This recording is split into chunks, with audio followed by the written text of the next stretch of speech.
This is Mushfiq Ahmed, studying in Bangladesh University of Textiles, and I was also a student of HPE Batch 3, and I had an amazing journey here.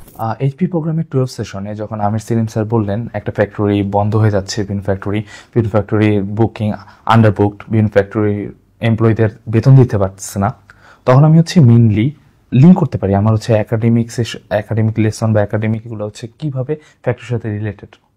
So that was the first time I could relate my academic lessons with factory experience.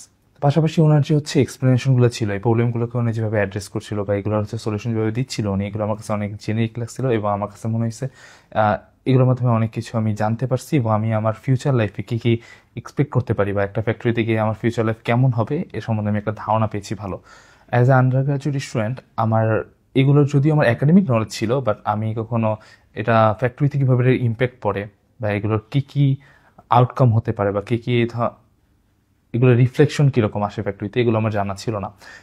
এই 12 session বাদেও বাকি সেশনগুলো ছিল marketing and merchandising, then HR, supply chain management, product loss analysis. এই সেশনগুলোতে আমি নতুন অনেক কিছু শিখেছি।